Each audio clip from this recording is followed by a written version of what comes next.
உடுமலை நண்பர்களுக்கு வணக்கம். இப்போ பார்த்திங்கன்னா நான் நல்லாம்பள்ளி கிட்ட இந்த 4 ட்ராக் ரோட்டில் நிற்கிறேன். இங்கே பார்த்திங்கன்னா இந்த 4 ட்ராக் ரோட்டில் நடுவில் கோனோகார்பஸ் அப்படிங்கிற மரத்தை நட்டு வச்சுருக்காங்க. இந்த கோனோகார்பஸ் மரம் இந்திய அரசாங்கத்திலே தடை பண்ணியிருக்கிறாங்க. இந்திய அரசாங்கமும் தெலுங்கானா மாநிலத்திலையும் தடை பண்ணியிருக்கிறாங்க இந்த மரத்தை. இந்த மரம் பூ பூத்துருச்சு. பூ பூத்து இப்போ வெடிக்க ஆரம்பிச்சிருச்சு. இது பூ பூத்து வெடிச்சதுன்னா இதனுடைய மகரந்தம் நம்ம மூக்குக்குள்ளே போச்சு அப்படின்னா நுரையீரல் சம்பந்தமான வியாதிகள், அதுபோக ஹார்ட் சம்பந்தமான இதய நோய்களையும் உருவாக்கும்.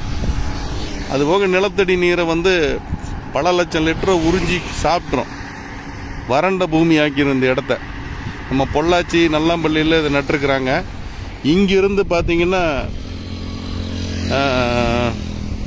கிட்டத்தட்ட ஒட்டஞ்சத்திரம் வரைக்கும் இந்த செடி நட்டுருக்காங்க. ஏற்கனவே இது சம்மந்தமாக ஒரு வீடியோ போட்டேன்.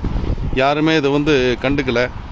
இப்போ மரம் செடி எல்லாம் பெருசாகி பூ பூத்து வெடித்து சிதற கண்டிஷனுக்கு போயிருக்கு. நீ இதை சுவாசிச்சுட்டு போனாங்கன்னா மக்களுக்கு எல்லா வியாதியும் வரும். இது என்ன, யாருடைய சுயநலத்துக்காக இங்கே நட்டுருக்குறாங்கன்னு தெரியலை. யாருடைய சுயநலத்துக்காக நட்டுருக்குறாங்க, இல்லை தமிழ்நாட்டை அழிக்கிறதுக்காக நட்டுருக்குறாங்களான்னு தெரியலை. இது உடனே எல்லாரும் நம்ம எல்லாரும் கவனத்தில் எடுத்து இதுக்கான எதிர்ப்பை தெரிவிக்கலை அப்படின்னா நம்மளை சீக்கிரம் நம்ம சந்ததிகளே இல்லாமல் பண்ணிடுவாங்க.